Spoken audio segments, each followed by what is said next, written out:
ओम शांति।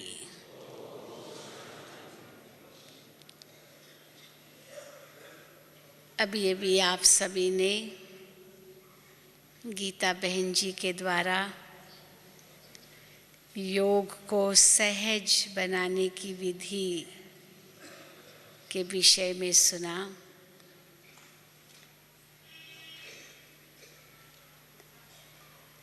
और विशेष रूप से इस बात पर जोर दिया उन्होंने कि अगर हमारी धारणाएं अच्छी है, नियमों का सही पालन है, बाबा से सच्चा प्यार है, बेहद का वैराग्य है, मंजिल दूर नहीं होगी क्योंकि लक्ष्य हमारे सामने होगा। तो बाबा ने हमें 2 लक्ष्य दिए हैं। एक लक्ष्य है मुक्ति का और दूसरा लक्ष्य है जीवन मुक्ति का, अर्थात घर भी जाना है और फिर नई दुनिया में आना है। लेकिन केवल घर ही नहीं जाना है, वो तो सभी जाएंगे, चाहे कोई पुरुषार्थ करे या न करे, घर तो सभी जाएंगे। परम धाम में जाने का हर एक को हक है, क्योंकि मुक्ति तो सबको मिलनी ही है। बाबा आए हैं घर ले जाने के लिए, लेकिन हम घर कैसे जाएं? सम्मान के साथ जाएं, धर्मराजपुरी की सजाएं खा कर के न जाएं, क्योंकि अगर विकर्मों का बोझा होगा तो धर्मराज की सजाएं खाकर ही घर जा सकेंगे, ऐसे नहीं जा सकेंगे। तो घर तो जाना ही है, पर संपूर्ण होकर के जाएं, संपन्न होकर के जाएं, धर्मराज की सजाएं खाकर न जाएं, सम्मान के साथ जाएं। ये लक्ष्य है। और दूसरा लक्ष्य है जीवन मुक्ति का। तो जो भी बाबा के बच्चे बने हैं, बाबा शब्द कहा तो जीवन मुक्ति का अधिकारी बन गया। स्वर्ग जाने का अधिकारी तो बन ही जाता है वो, क्योंकि बाबा वो चाबी है जिससे सर्व खजाने बाप से मिलते हैं। ज्ञान का खजाना, गुणों का खजाना, शक्तियों का खजाना। और बाबा कहते हैं मैं सबको समान रूप में बांटता हूँ। ये नहीं किसी को 2 गुण और किसी को 4 गुण। लौकिक दुनिया में तो हम देखते हैं एक पिता के पास प्रॉपर्टी है, कुछ अचल प्रॉपर्टी है, कुछ चल प्रॉपर्टी है, कहाँ मकान है, ज़मीन है, दुकान है या धन है, जेवर है, कई चीज़ें होती है। तो एक बच्चे को एक चीज़ देगा, दूसरे बच्चे को दूसरी चीज़ देगा, किसी को ज़मीन देगा तो किसी को दुकान देगा तो किसी को मकान देगा, जो भी होगा। तो बट जाती है प्रॉपर्टी। लेकिन बाबा कहते हैं मैं ऐसे नहीं बांटता हूँ, मेरे पास अथाह प्रॉपर्टी है, अथाह है, बेअंत है, और सबको संपूर्ण रूप से मिल सकता है। ये नहीं कि 2 गुण किसी को और 4 गुण किसी को, 3 गुण किसी को, या 1 शक्ति किसको और 2 शक्ति किसको, नहीं। सर्व को सर्व ज्ञान, सर्व गुण, सर्व शक्तियाँ अनुभव हो सकती है, लेकिन लेने में हर एक यथा योग यथा शक्ति बन जाता है। तो इसलिए पद भी उसी आधार पर निर्धारित होते हैं। कोई महाराजा महारानी बनेगा, कोई प्रजा बनेगा, कोई दास दासी बनेगा, कोई तो प्रजा की भी का भी दास दासी, कोई राजा का दास दासी, कोई दास दासी का भी दास दासी। नौकर के भी चाकर होते हैं, चाकर के भी चूकर होते हैं, है ना, ऐसे भी होता है। तो अनेक पद निर्धारित कौन करता है? हम खुद ही करते हैं अपने अपने पुरुषार्थ अनुसार। बाबा तो सब कुछ दे रहा है, पर हम कितना ले पाते हैं वो हमारे ऊपर निर्भर करता है। इसलिए बाबा ने लक्ष्य तो हमें दे दिया है कि घर जाना है, हाथ लगाकर फिर नई दुनिया में आना है। तो उसके लिए इस संगम युग पर हमारी स्थिति कैसी होनी चाहिए? आज बाबा ने कहा, ज्ञान सूर्य समान स्थिति हो, लाइट माइट हाउस की स्थिति हो। जिस प्रकार सूर्य अनेक कीटाणुओं को खत्म कर देता है, अंधकार को खत्म कर देता है, जो प्रकाश देता है वो स्वयं अंधकार में नहीं होगा। वैसे तो दीपक के लिए कहते हैं दिया तले अंधेरा। दीपक औरों को रोशनी देता है, लेकिन उसके तले में अंधेरा ही होता है, क्योंकि रोशनी उस दिए के तले में तो पहुंचती नहीं। ऊपर की तरफ तो रोशनी पहुंचती है, नीचे की तरफ नहीं पहुंचती, इसलिए दिया तले अंधेरा। परंतु सूरज के लिए ऐसे नहीं कहेंगे। सूर्य तो एक स्थान पर रह करके सारे विश्व को प्रकाशित करता है, तो स्वयं भी प्रकाशित रहता है, तभी तो प्रकाशित कर सकता है। और जब सूर्योदय होता है तो बाकी जितना भी प्रकाश हो, जो भी कुछ छोटा मोटा प्रकाश होता है, उसकी आवश्यकता ही नहीं होती, क्योंकि सूर्योदय हो गया है। अगर रास्ते पर कई बार म्यूनिसिपैलिटी की वो रोड पर बिजली जलती रहती है और दिन निकल आया है, तो कहते अरे देखो लाइट भी बंद नहीं की, कितनी बिजली वेस्ट जा रही है, क्योंकि सूरज निकल आया। तो अब ये लाइट, रास्तों की लाइट की ज़रूरत क्या है? वेस्टेज है। तो इसी प्रकार बाबा भी कहते हैं कि बच्चे, मैं तुमको मास्टर ज्ञान सूर्य बनाता हूँ, और मास्टर ज्ञान सूर्य अर्थात लाइट हाउस और माइट हाउस बनाता हूँ। जैसे अग्नि में दोनों चीज़ें होती है, प्रकाश भी होता है तो गर्मी भी होती है। तो लाइट अर्थात प्रकाश और माइट अर्थात उसकी शक्ति, उसकी गर्मी कहो। तो बाबा ने जो हमें ज्ञान दिया है उसमें लाइट भी है तो माइट भी है। शिव बाबा में लाइट भी है तो माइट भी है, प्रकाश भी है तो शक्ति भी है। जब शुरू में ब्रह्मा बाबा को शिव बाबा का साक्षात्कार हुआ, तो सबसे पहली शब्द जो ब्रह्मा बाबा ने उच्चारण किए, क्योंकि जब साक्षात्कार हुआ बाबा को, तो वो तेजोमय लाइट प्रकाश शिव बाबा का उन्होंने देखा, लेकिन पहचाना तो नहीं। वो तेजोमय लाइट देखी, परंतु ऐसे महसूस किया जैसे वो लाइट उनके सामने आती गई आती गई आती गई और उनमें समा गई, और उनको बहुत शक्ति का अनुभव होने लगा। और जिस समय आंखें खोली तो आंखें लाल लाल थी, जैसे सारा कमरा प्रकाशित हो गया था। जो बाबा के लौकिक परिवार वालों ने देखा, क्योंकि घर में ही अनुभव किया, तो परिवार वालों ने बाबा से पूछा, ये बाबा ने आपने क्या अनुभव किया? क्योंकि चेहरे पर इतनी चमक थी, आंखें लाल थी, और पूरा जैसे चारों तरफ बाबा की लाइट ही लाइट अनुभव हो रही थी। तो परिवार वालों ने पूछा, बाबा क्या अनुभव किया?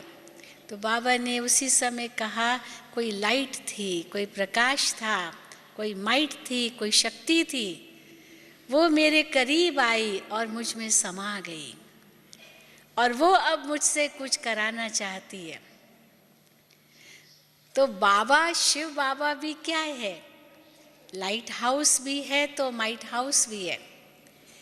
एक प्रकाश का स्तंभ होता है, लाइट हाउस होता है, जो जहाज़ों को रास्ता दिखाता है। वो तो एक स्थिर होता है, वो नहीं हिलता है, वो नहीं कहीं जाता है। लेकिन जो स्टीमर है, जहाज है, वो उनका प्रकाश देख करके उसी अनुसार अपना मार्ग निर्धारित करते हैं कि कहाँ से जाना है, कैसे जाना है। लाइट हाउस तो स्थिर होता है। तो बाबा हम बच्चों को कहते हैं कि तुम्हारी जो अवस्था है वो लाइट हाउस और माइट हाउस की होनी चाहिए। अर्थात ज्ञान का इतना प्रकाश तुम्हारे में भरपूर हो और गुणों की वो शक्ति इतनी भरपूर हो जो आत्मा संपन्न और संपूर्ण होकर के जाए, बाबा से सर्व प्राप्ति कर सके, ताकि धर्मराजपुरी की सजाओं से भी मुक्त हो जाए और भविष्य में भी ऊंच पद प्राप्त करे। अर्थात बाबा का पूर्ण वर्षा ले, ये बाबा की उम्मीद है हम बच्चों में। लेकिन बाबा जानते हैं कि ये उम्मीद बच्चे भी यथा योग्य यथा शक्ति ही पूरी करेंगे, सब तो एक जैसे नहीं होंगे। बाबा तो जानते हैं, पर अवश्य उम्मीद तो रखेंगे ना। जैसे माता पिता अपने बच्चों में ये उम्मीद रखते हैं कि मेरा बच्चा फर्स्ट नंबर आए, अब उम्मीद तो रखेंगे, पर उस बच्चे की अपनी क्षमता भी होती है कि वो कितना पढ़ लिख सकता है, कितना होशियार हो सकता है, वो तो बच्चे पर निर्भर होगा। कईयों को ट्यूशन भी रख कर के देंगे, फिर भी फेल हो जाते हैं, और कईयों को ट्यूशन भी नहीं देते लेकिन फिर भी फर्स्ट नंबर आते हैं। तो माता पिता को भी कितना नाज होता है कि ये मेरा बच्चा हमेशा फर्स्ट आता है। बड़े नशे से सबको कहते भी हैं। तो भगवान को भी हम बच्चों के प्रति कितना नाज है, इसलिए उम्मीद तो बहुत बड़ी रखते हैं बाबा हम बच्चों पर। और ये भी बाबा जानते हैं कि अभी तो रिजल्ट आउट नहीं होगी, रिजल्ट तो अंत में ही आउट होगी। वहाँ तो हर साल की अलग अलग रिजल्ट होती है, पर यहाँ तो वो रिजल्ट उस रूप से तो नहीं है। अंत में ही आउट होगी कि कौन सम्मान के साथ घर जाएगा बिना धर्मराजपुरी की सजाएं खाए, और कौन ऊंच पद पाएगा, वो सब अंत में रिजल्ट आउट होगी। अभी तो ऐसे लग रहा है जैसे आगे वाले पीछे जा रहे, पीछे वाले आगे जा रहे, रेस चल रही है। जैसे वो मैराथन रेस होती है ना, बहुत लंबी रेस होती है, बहुत किलोमीटर्स की रेस होती है, इसलिए बहुत घंटों की रेस होती है। तो पहले तो ऐसे लगता है कि ये व्यक्ति फर्स्ट आएगा, ये व्यक्ति तो लास्ट आएगा, लेकिन ऐसा हो जाता है कि धीरे धीरे वो लास्ट आने वाला फर्स्ट आ जाता है, और फर्स्ट जो था उस रेस में वो लास्ट हो जाता है। कई बार ऐसे होता है। इसीलिए बीच में कुछ भी पता नहीं चलता है कि कौन फर्स्ट आएगा, कौन सेकंड आएगा, कौन थर्ड आएगा। लेकिन जैसे समय नज़दीक आता जाता है, उस समय पता चल सकता है कि अभी ये फर्स्ट ज़रूर आएगा।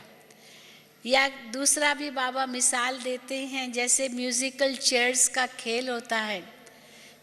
म्यूज़िकल चेयर्स में कुर्सियाँ सब खाली होती है, कोई भी कुर्सी पर बैठा हुआ नहीं होता है, सब खाली कुर्सियों के चारों ओर घूमते रहते और म्यूज़िक बजता रहता है।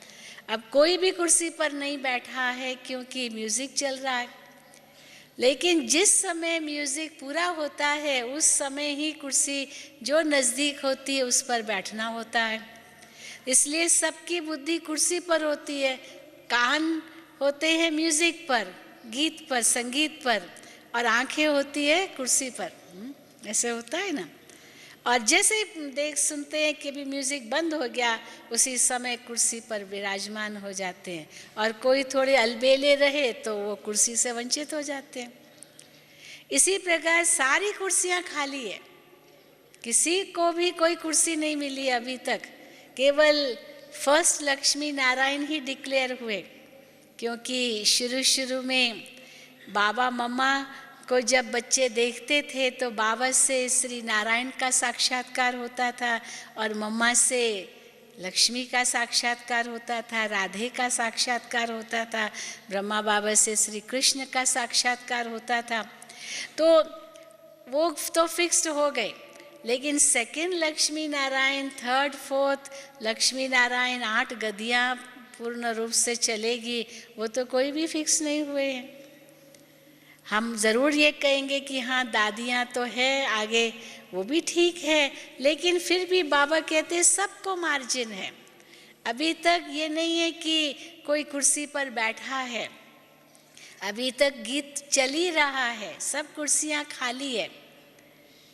इसलिए अभी तक कोई माला बन ही नहीं पा रही है 108 की, 8 की भी नहीं बन पा रही है, 108 की तो दूर। और ही जो लास्ट में आने वाले बच्चे हैं, बाबा तो उनको एक्स्ट्रा वरदान देते हैं। क्या वरदान देते हैं? Last so fast so first. तो और ही ज़्यादा ग्रेस मार्क्स मिल जाती है ऐसे बच्चों को कि आप और आगे जा सकते हो, पुरानों से भी आगे। तो जब ऐसा वरदान भगवान का मिलता है तो बहुत आगे जा सकते हैं। परंतु हमारा पुरुषार्थ कैसा होना चाहिए? जब बाबा कहते हैं लाइट हाउस माइट हाउस बनो, अर्थात ज्ञान का प्रकाश हमारे में संपूर्ण रूप में हो। हर कर्म के लिए बाबा ने ज्ञान दिया है। देखो, जब तक बाबा ने ज्ञान नहीं दिया था तब तक कई बार असमंजस में रहते थे, करे न करे, जाए न जाए, अच्छा क्या है बुरा क्या है। दुनिया में तो ये कहते, इंग्लिश में कहावत है, one man's meat is another man's poison. किसी के लिए वही चीज़ भोजन है, पर किसी के लिए वही चीज़ जहर है। किसी को लो शुगर होता है तो कहेंगे खूब ग्लूकोज डालो, मीठा डाल करके पिलाओ, क्योंकि शक्कर कम हो गई शरीर में, तो और ही शक्कर का घोल बना करके उसको पिलाते हैं। और किसी डायबिटिक पेशेंट को शक्कर का घोल बना के पिलाओ तो क्या हालत हो जाएगी, है? तो इसीलिए वो तो मर जाएगा।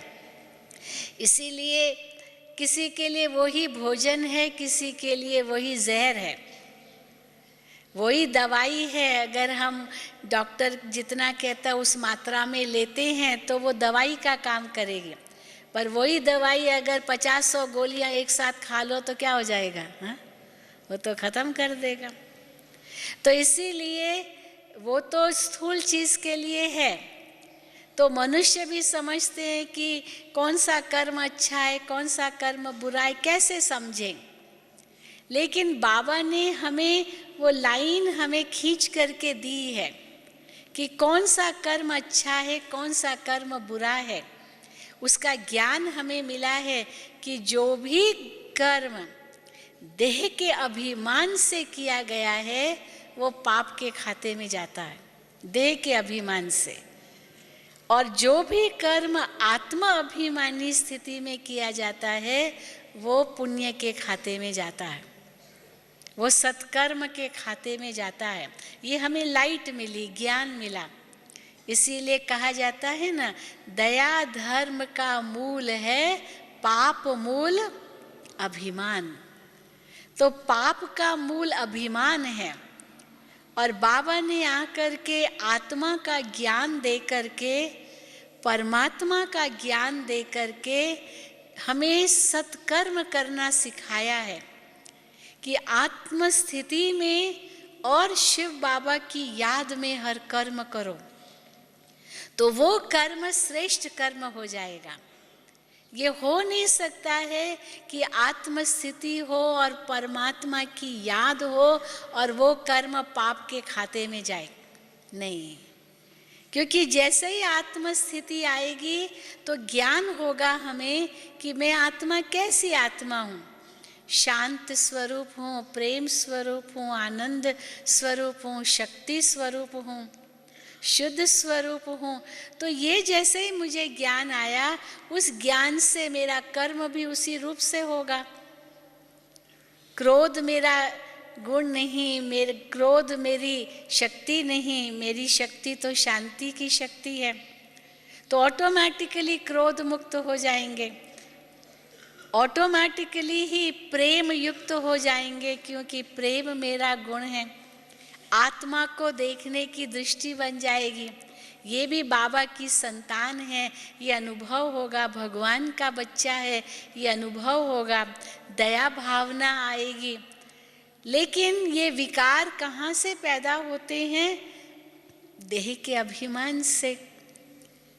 तो जहाँ मैं आया वहाँ अभिमान आया। इसलिए बाबा कई बार कहते हैं, अच्छा चलो मैं कहने की आदत भी हो गई है।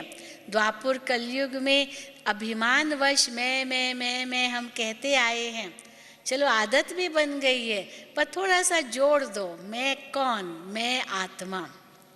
फिर थोड़ा और जोड़ दो, मैं शांत स्वरूप आत्मा। क्योंकि मैं आत्मा भी पर्याप्त नहीं है। कैसी आत्मा? मैं प्रेम स्वरूप आत्मा, मैं आनंद स्वरूप आत्मा, मैं शक्ति स्वरूप आत्मा। तो ये आत्मा को स्वमान आ जाएगा, अर्थात ये लाइट, अंदर की लाइट प्राप्त होगी। जैसे अंधकार में कुछ दिखाई नहीं देता है, परंतु जैसे ही प्रकाश आया तो सब कुछ स्पष्ट हो जाता है। तो क्या करे क्या न करे, ये जैसे अंधकार में स्थिति है, कहाँ जाएं, कहाँ पाँव रखें, ठोकर न लग जाए, इससे नुकसान होगा, इससे फायदा होगा, इसका नतीजा क्या होगा, प्रश्न ही प्रश्न होगा।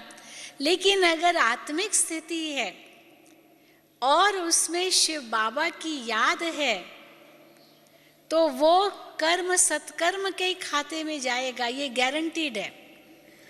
भले उस समय लगेगा कि नुकसान हो रहा है, लेकिन वो नुकसान का रूप नहीं होगा। दिखाई देगा हो सकता है नुकसान, परंतु उसका दीर्घकालीन जो प्रभाव होगा वो बहुत श्रेष्ठ होगा।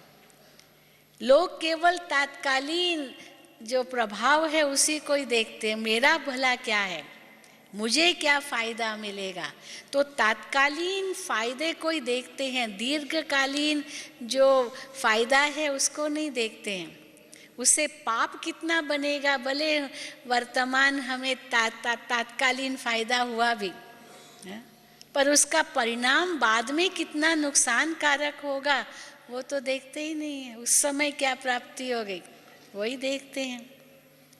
तो परिणाम स्वरूप उस समय तो थोड़ी खुशी होती है, लेकिन बाद का तो कितना दुख उठाना पड़ता है। परंतु जो सच्चाई के मार्ग पर हैं, सत्यता पर हैं, अटल हैं, उनको तो डरने की जरूरत ही नहीं है। जिसको बाबा कहते सच तो बीठो नच, जो सच्चा है वो तो खुशी में रहेगा, उसका अंदर में खाएगा नहीं, न उसको कोई डर होगा, क्योंकि वो सत्यता के मार्ग पर है।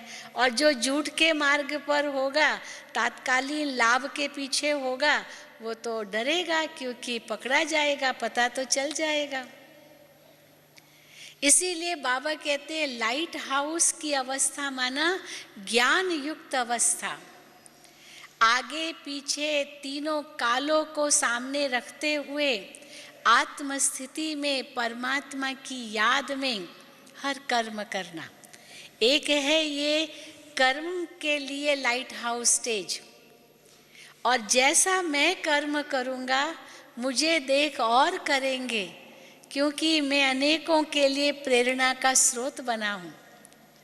जैसे हम औरों को देख करके करते हैं, तो मुझे देख करके भी कई करेंगे, तो और मेरे से क्या प्रेरणा ले, उसके लिए भी हमें सोचना होगा। जो हम औरों से नहीं चाहते हैं अपने लिए, तो हम भी औरों के लिए ऐसे न करें, क्योंकि जो हम औरों के लिए करेंगे वही हमें प्राप्त होगा। औरों को दुख देंगे तो हमें भी दुख मिलेगा, औरों को सुख देंगे तो हमें भी सुख मिलेगा। तो ये कर्मणा के प्रति में, वाचा में, मनसा में, इस प्रकार की भावना हमारे जीवन को एक लाइट हाउस का रूप देती है। तो ये है प्रैक्टिकल बात। परंतु जब हम योग में बैठते हैं तो वो भी एक लाइट हाउस की स्टेज का अनुभव हम कर सकते हैं। ज्ञान युक्त अवस्था, जिसका हमें ज्ञान है कि मैं आत्मा शांत स्वरूप, प्रेम स्वरूप, आनंद स्वरूप, शक्ति स्वरूप, उसका चिंतन करना बहुत ज़रूरी है। क्योंकि हम भूल जाते हैं। बाबा तो हमें कहते हैं ये नेचुरल रहना चाहिए। बार बार हमें याद नहीं कराना है अपने आप को, मैं शांत स्वरूप आत्मा हूँ, मैं शांत स्वरूप आत्मा हूँ, पर ये स्वाभाविक हो जाए कि मैं हूँ ही शांत स्वरूप। लेकिन उसको स्वाभाविक बनाने के लिए चिंतन जरूरी है।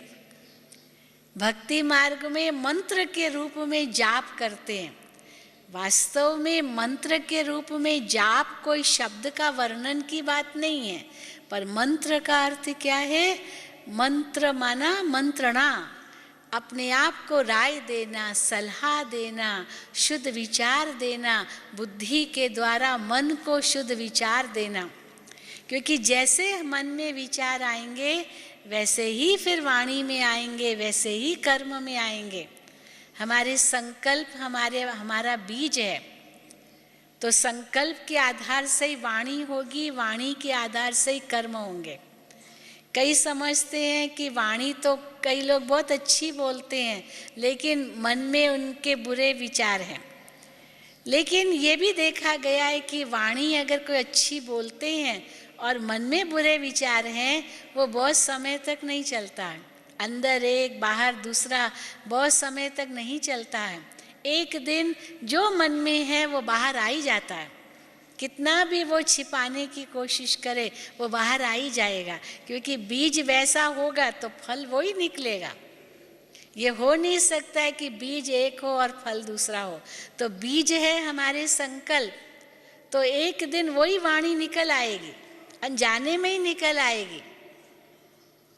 जान करके शायद न भी निकले, क्योंकि हम अपने आप को उस संयम में रखेंगे, पर मन में बुरे विचार हैं तो अनजाने में भी वो वाणी में निकल आएगा। परंतु मन में ही वो न हो तो वाणी में क्यों आएगा, कर्म में क्यों आएगा? जैसे पेड़ को पेड़ में कीड़ा लग गया है तो पत्तों को कीड़ा लग गया है, परंतु एक एक पत्ता काटने की कोशिश करने पर भी वो कीड़े खत्म नहीं होंगे जब तक हमने उसको बीज से जलाया नहीं है। क्योंकि बीज में बीज ही खराब हो गया है, तो ज़रूर है उसी अनुसार वही पत्ते निकलेंगे, वैसा ही पेड़ हो जाएगा। तो अगर हमें उसको ख़त्म करना है तो बीज को ही ख़त्म करना पड़ेगा। इसीलिए कई बार जैसे ख़त्म करना है तो बीज को ही जला देते हैं, तो बीज ही जल गया तो वृक्ष कहाँ निकलेगा। इसीलिए बीज है हमारे संकल्प। अब उस संकल्प में हम लाइट हाउस बन जाएं, अर्थात ज्ञान की लाइट। उस ज्ञान के आधार से हम ये महसूस करें कि मुझ आत्मा के लिए क्या उपयुक्त है, और उसके लिए सदा बाबा कहते बाबा को सामने रखो। लक्ष्य हमारा बहुत ऊंचा है, तो लक्ष्य में एक है बाबा सामने हो, जिसके लिए बाबा कहते बस बाबा को फॉलो करना है। ब्रह्मा बाबा ने क्या किया, हमें उसको फॉलो करना है। बाबा अपने संपूर्ण रूप को देखते थे। गुलजार दादी हमारी सबसे पहली आत्मा थी जिसने सूक्ष्म वतन का साक्षात्कार किया। उसके पहले सूक्ष्म वतन का साक्षात्कार किसी ने भी नहीं किया था। स्वर्ग का, विनाश का, शिव बाबा का, परम धाम का, वो साक्षात्कार बहुतों को हुए, लेकिन सूक्ष्म वतन का साक्षात्कार सबसे पहले गुलजार दादी ने किया। और उसमें भी सूक्ष्म वतन में अव्यक्त बाप दादा का साक्षात्कार, संपूर्ण ब्रह्मा का साक्षात्कार, फरिश्ता ब्रह्मा का साक्षात्कार सबसे पहले गुलजार दादी ने किया। और उसने ही आकर के बाबा को बताया कि बाबा आपका संपूर्ण रूप एक सफ़ेद दुनिया में, फरिश्तों की दुनिया में हमने देखा। आपका वो संपूर्ण रूप देखा और उस संपूर्ण रूप ने कहा कि ये ब्रह्मा जो साकार में है वो ये बनेगा संपूर्ण रूप। तब बाबा को महसूस हुआ कि मेरा संपूर्ण रूप वतन में है और वो सूक्ष्म वतन में मुझे जाना है, मुझे संपूर्ण बनकर जाना है। तो संपूर्ण बनकर जाना है, इस लक्ष्य को रख करके बाबा ने वही पुरुषार्थ किया। और हम उस निश्चय से कहते हैं कि सारे विश्व के इतिहास में पिताश्री ब्रह्मा बाबा ही वो पहली आत्मा थी जो संपूर्ण बनी और अब वतन में हमारा इंतज़ार कर रही है। और हम बच्चों से मिलने के लिए शिव बाबा और ब्रह्मा बाबा की संपूर्ण आत्मा आते हैं ताकि हम बच्चों को भी वो शक्ति प्रदान कर सके, ताकि हम भी बाप समान बन सके। तो हमारे सामने शिव बाबा भी है और ब्रह्मा बाबा का संपूर्ण रूप भी है। शिव बाबा तो है ही जागती ज्योति, वो तो है ही लाइट हाउस और माइट हाउस, सारे विश्व को शक्ति प्रदान करने वाला, सारे विश्व को इतना ज्ञान दे करके, शक्तियाँ दे करके वापस घर ले जाने वाला, सारे विश्व का परिवर्तन करने वाला। लेकिन ब्रह्मा बाबा भी बाप समान हैं और वो हमारा इंतज़ार कर रहे हैं वतन में। तो हमारे सामने वो लक्ष्य हो कि मुझे संपूर्ण बनना है और संपूर्ण बन कर के घर जाना है। कहीं धर्मराजपुरी की सजाओं से मुझे पास न करना पड़े, धर्मराज भी मुझे टाटा करे। हमारी दादी जी यही कहती है, बड़ी दादी जी, कि मैं बाबा को सदा यही कहती रही कि बाबा मुझे भी आपकी तरह ही संपूर्ण बनना है, मुझे वापस नहीं कलयुग में जन्म लेना है, तो संपूर्ण बनकर ही घर लौटना है। तो देखो बाबा दादी की इच्छा पूरी कर रहे हैं। भले दादी शरीर में है लेकिन इतनी न्यारी प्यारी, इतनी बाप समान स्थिति को प्राप्त कर रही है, संपूर्णता के निकट जा रही है। यही थोड़ा बहुत जो हिसाब किताब है यही चुकतू कर रही है ताकि वो बाप समान बन बाप ब्रह्मा बाबा के साथ वतन में रहे और हम सब को साथ में ले जाए। तो देखिए दादी जी भी हमारा इंतज़ार कर रही है कि बच्चे सब संपूर्ण बने और एक साथ हम वतन में जाएं, परम धाम के गेट एक साथ खोलें। तो उसके लिए क्या करना होगा? क्या करना होगा? लाइट हाउस और माइट हाउस बनना होगा। तो हम कैसे बनेंगे? जब हम योग में बैठते हैं तो ज्ञान का चिंतन अवश्य हम मन में करें। कई भाई बहनें कहते हैं बस मैं से को मैं आत्मा शांत स्वरूप हूँ, शांत स्वरूप हूँ, प्रेम स्वरूप हूँ, आनंद स्वरूप हूँ। ये तो जैसे जाप हो गया, भक्ति मार्ग में भी जाप करते रहते हैं। ओम नमो शिवाय का जाप कर उनको कहा जाएगा 1,00,000 बार जाप करना है। ओम नमो शिवाय, ओम नमो शिवाय, ओम नमो शिवाय कहते ही रहेंगे जैसे वो अनहद नाद की तरह ही वो बोलते रहेंगे। लेकिन ओम नमो शिवाय का अर्थ ये नहीं है कि बस खाली बोलना ही है। ओम नमः शिवाय माना मैं शिव को नमस्कार कर रहा हूँ। अब मैं कौन, शिव कौन और नमस्कार कैसे करना होता है, उसकी गहराई में जाएं तभी तो वो मंत्र सार्थक होगा। केवल मुख से कहने से ही थोड़ी वो सार्थक होगा। तो ये भी हम योग में ये तो नहीं बस मैं आत्मा शांत स्वरूप हूँ, मैं आत्मा शांत स्वरूप हूँ, मैं आत्मा शिव बाबा की संतान हूँ, मैं परम धाम वासी, वो रटते रहना है। पर सचमुच उस समय वो अनुभव करें जब मैं ये अंदर में कहती हूँ मैं आत्मा शांत स्वरूप हूँ, तो सचमुच उस शांति की जैसे गुफा में चले जाएं, वो स्थिति बन जाए। तो लाइट है माना प्रकाश है, माना ज्ञान है, और माइट है माना वो स्थिति है, वो स्वरूप है। शांति भी एक वो शक्ति का अनुभव हो और उस शक्ति की अनुभूति में मैं स्थित हो जाऊं।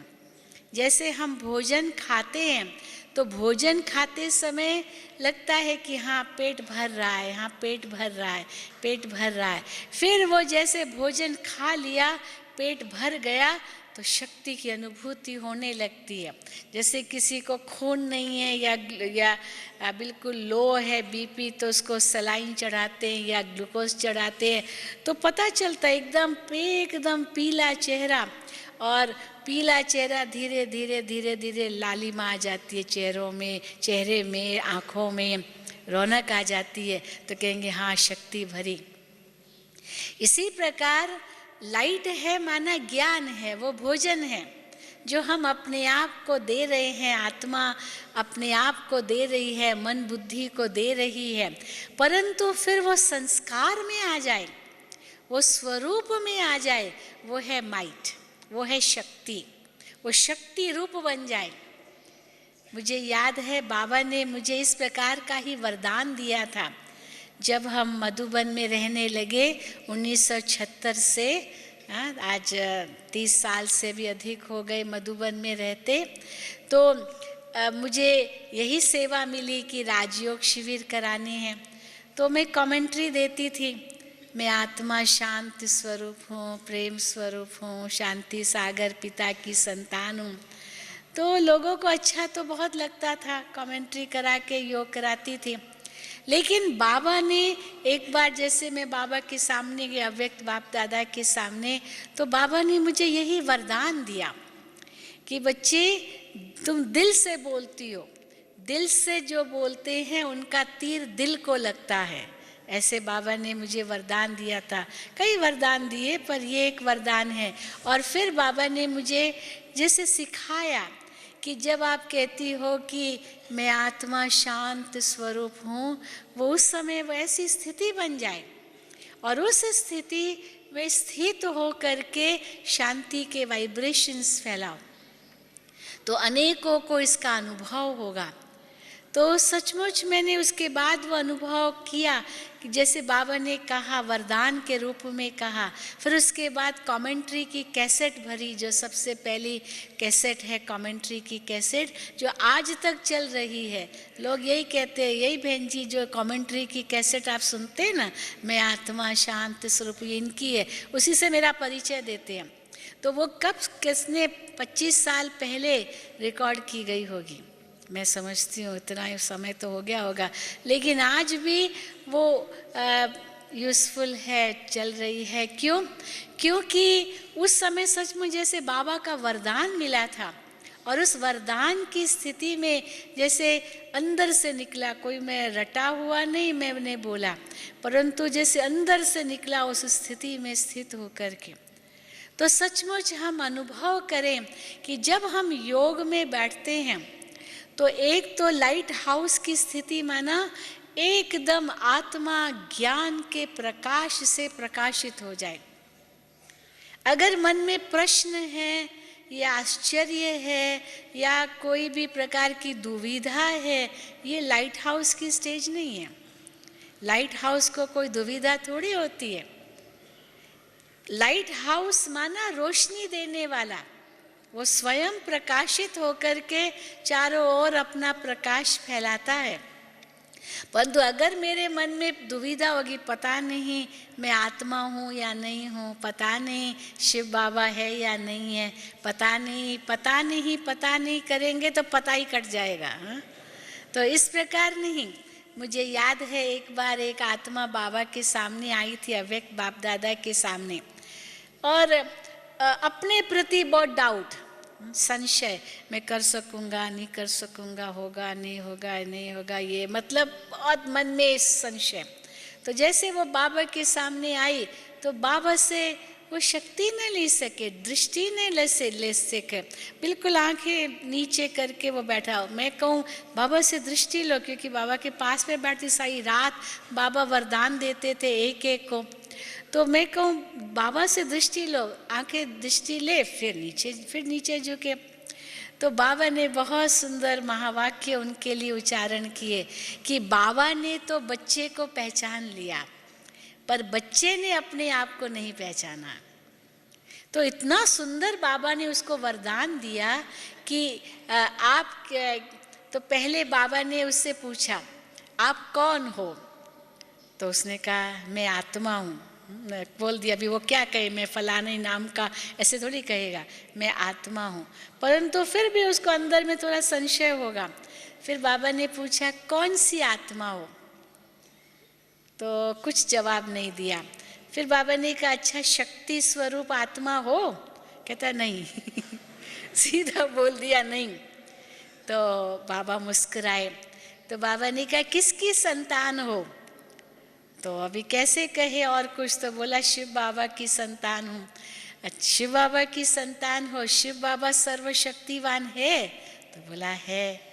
आप शिव बाबा की संतान हो तो शिव बाबा सर्वशक्तिवान, तो उसकी संतान कौन हो गई? मास्टर सर्वशक्तिवान हुई? बोला हाँ। तो फिर आप कौन हो? अब उसके मुख से निकले ही नहीं कि मैं शक्ति स्वरूप आत्मा हूँ। फिर देखो भगवान उसको वरदान दे रहा है, लेकिन वो वरदान नहीं ले रहा है। कैसा उसका भाग्य। लेकिन बाबा ने उसको फिर भी बहुत सुंदर महावाक्य उच्चारण किए कि बच्चे सदा इसी नशे में रहो कि मैं मास्टर सर्वशक्तिवान आत्मा हूँ। और यही निश्चय नशा आपको सफलता का अनुभव कराएगा। बाबा आपको वरदान दे रहे हैं बच्चे, जब भी कोई ऐसी बात हो उस समय याद करो मैं कौन हूँ? मैं सर्वशक्तिवान बाप की संतान मास्टर सर्वशक्तिवान हूँ। और उस समय बाबा ने उसको इतनी शक्तिशाली दृष्टि दी। सचमुच वो आत्मा आज भी वो कहती है बहन जी वो जो बाबा की दृष्टि मिली थी ना, बस बाबा ने तो मुझे मेरा जीवन ही बदल दिया। नहीं तो वो आत्मा बाबा के सामने ही नहीं देख सके, क्योंकि अपने आप में ही संशय था उसको। तो देखिए भगवान तो हमें वरदान दे ही रहे हैं। एक शास्त्रों में आता है कि भगवान ने भाग्य बांटा, लेकिन कोई तो बड़े बड़े साधन ले गए और कोई तो छलनी लेकर चले गए। अब बताओ छलनी लेकर जाएगा तो क्या होगा? वरदान सारा बह गया। तो चलिए अब हम इसके बाद 15 मिनट ऐसी स्थिति का अनुभव करें योग में जो सचमुच लाइट और माइट हाउस स्थिति का अनुभव हम कर सकें।